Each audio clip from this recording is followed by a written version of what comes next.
Gemara Chatima Tova. It's great to see everybody today. When we think of Yom Kippur, many of us think about our merits and our sins. What good did we do and what bad?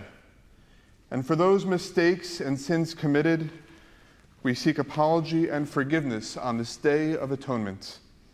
But I'd like to offer another perspective on this day, perhaps equally as important.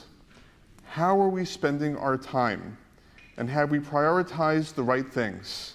Said differently, when we think back on the year, and ultimately when we think back on our entire lives, on what things will we say, I didn't give enough? And on what things will we say, I gave too much? It's most often at a moment of transition, at a time when a chapter is ending, when we look back and really feel if we didn't put in enough or if we put in too much. If we put in just the right amount of effort, then looking back, we'll feel content, knowing we got it right. But the pangs of regret will let us know, one way or the other, if we're off the mark. For example, I have a friend who recently transitioned from one job to another. After spending years in that position and giving a tremendous amount of his time and energy in this role, he had quite a bit of time to reflect on his years of service. One of his major takeaways, to my great surprise, was that he gave too much. He could have succeeded all the same and put in less time. He could have sacrificed less. He could have focused more on family, on self-care, or on other important priorities and succeeded. He gave too much and he regretted it. There was an opportunity cost for the time that he put into his work. Dedicating all of that time and energy meant not enough time for exercise, for family, for hobbies, and for him it cost too much. The sentiment expressed by my friend is now a well-documented phenomenon, perhaps the next phase of the Great Resignation, called quiet quitting. The term is brand new, and it refers to a person who stays in their job, but who does just what is expected of them and not more. For the quiet quitter, there is no above and beyond. There is no exceeded expectations. They do enough not to get fired, but don't do so much that they stand out or take on more than they bargained for. They refuse, in other words, to give too much to their jobs and presumably give more to other aspects of their lives instead. And by contrast, I think about one of the most powerful scenes in the movie Schindler's List. This is a minor spoiler alert, so wink, wink, nudge, nudge. If you haven't seen it, go see it. The scene is right after the Germans surrender. The war is over, and Oskar Schindler, although a righteous among the nations, must flee because he is a member of the Nazi Party. He is a munitions manufacturer, and he'll be hunted.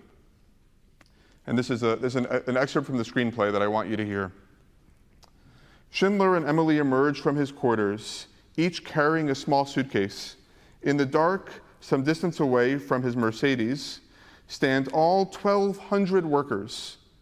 As Schindler and his wife cross the courtyard to the car, Stern and the rabbi approach. The rabbi hands him some papers, and the rabbi speaking. We've written a letter trying to explain things. In case you're captured, every worker has signed it. Schindler sees a list of signatures beginning below the typewritten text and continuing for several pages. He pockets it, this new list of names. Thank you, Schindler says. Stern steps forward and places a ring in Schindler's hand. It's a gold band, like a wedding ring. Schindler notices an inscription inside of it. Stern says, it's Hebrew. It says, whoever saves one life saves the world. Schindler slips the ring onto a finger, admires it a moment, nods his thanks, and then seems to withdraw. Schindler to himself, I could have got more out. Stern isn't sure he heard right. Schindler steps away from him, from his wife, from the car, from the workers. Schindler to himself, I could have got more. I could have got more. Stern, Oskar, there are 1,200 people who are alive because of you. Look at them.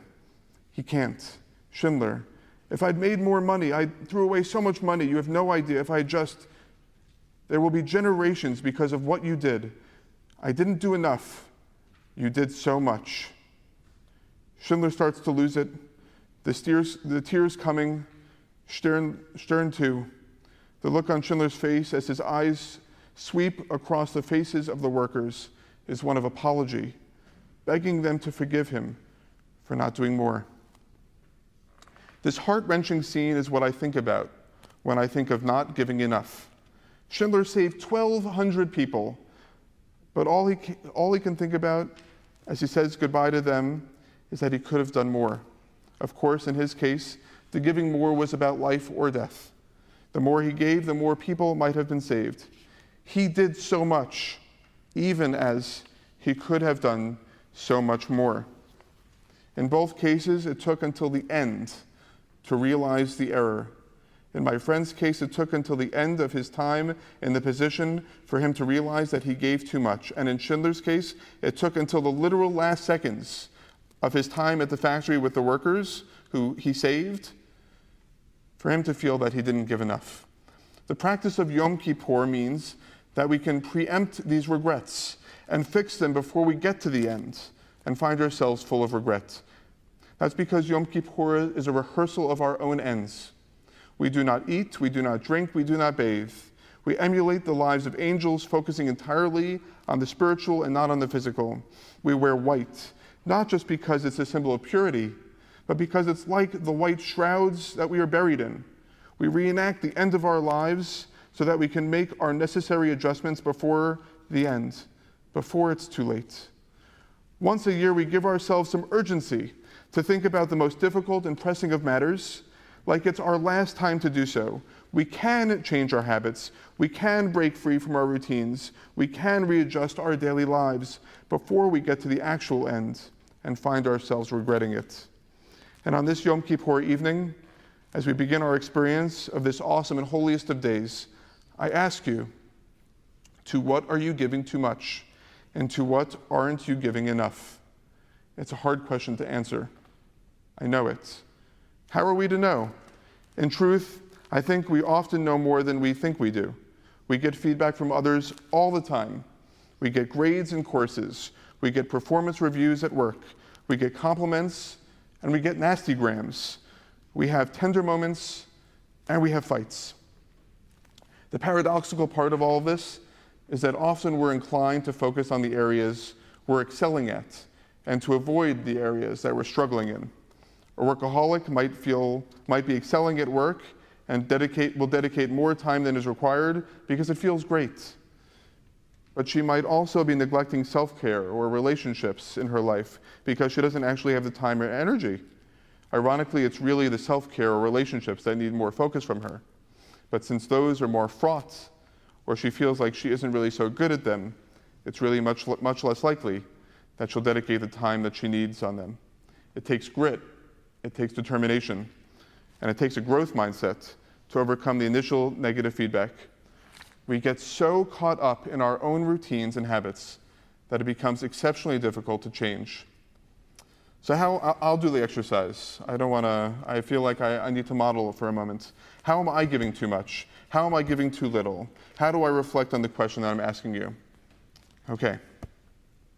Professionally, I think right at this very moment I need to give more one-on-one time to students.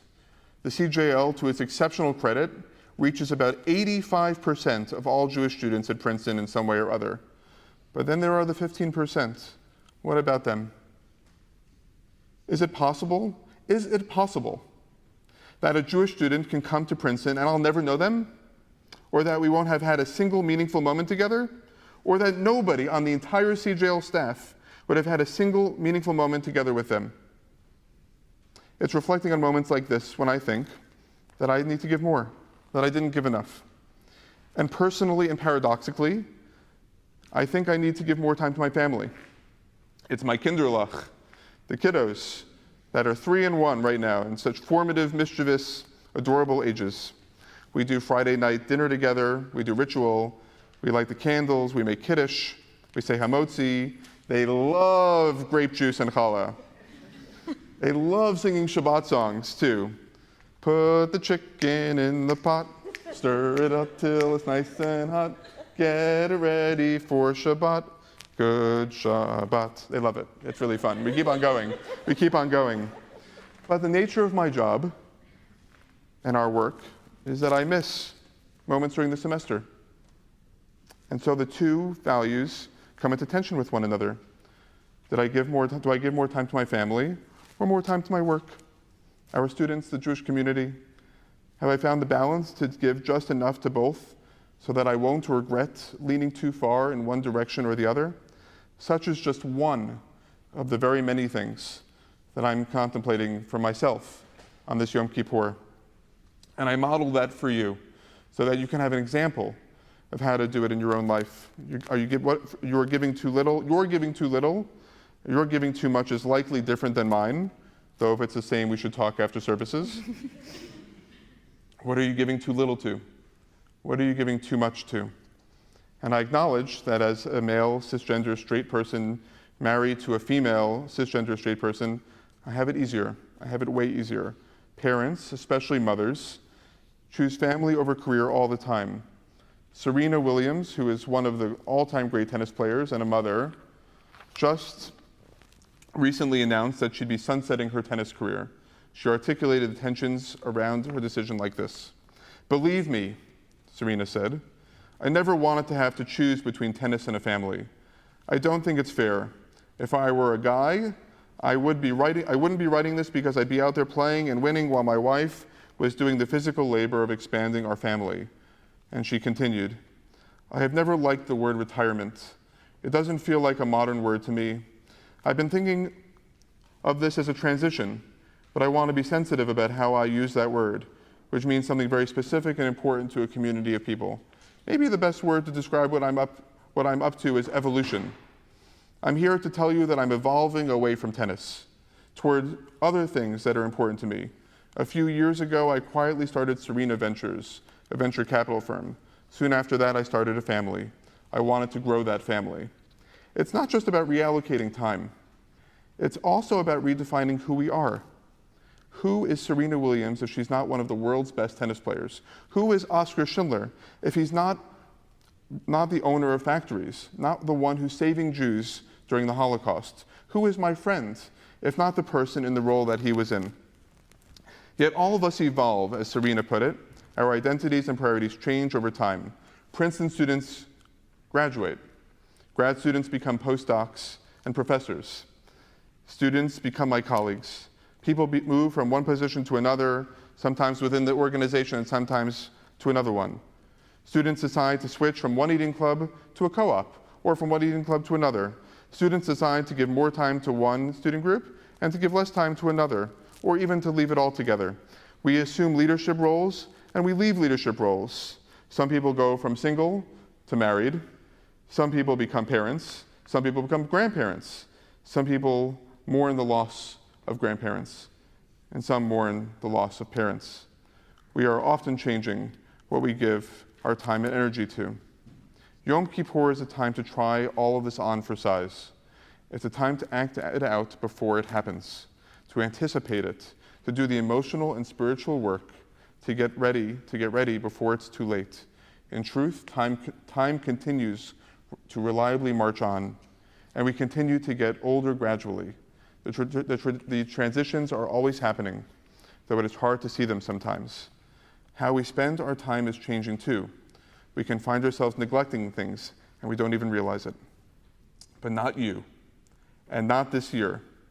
We have the gift of this holiday called Yom Kippur to delve deeply into the question of time and priority. In some parts of your life, you may be giving too much, and in other parts, not enough. You don't need to wait to the end when you're full of regrets. You can change the way you spend your time right now. You can choose to roll up your sleeves and to excel in your work and passions. You can choose to be a quiet quitter. You can choose to work hard for the A. You can choose to work a little bit less hard for the B. You can choose career and you can choose family. You can choose one student group or another. You can assume a leadership role in a club and you can leave that leadership role. You can choose sleep. You can choose exercise. You can choose to make a lot of money and you can choose to make a lot of meaning. You can choose to pursue your dreams and you can choose to defer that pursuit for just a little while longer. You are choosing how to spend your minutes, your hours, your days, your week. You are choosing all the time. But you can't choose it all, not with limited resources of time and energy. As my wife would say, you can have anything, but you can't have everything. There is an opportunity cost to everything that you do. So you have to choose between them. And if you're honest with yourself today, and you do the soul work that you need, I believe that you can come out on the other side when those gates close tomorrow after Ne'ilah with more clarity, more resolve, and more purpose. You can know what you give more to, what you need to give more to, and what you need to give less. And there is nothing to regret about that. Wishing you and your family Gemar Chatima Tova. May it be written and sealed in the book of life. Shukran.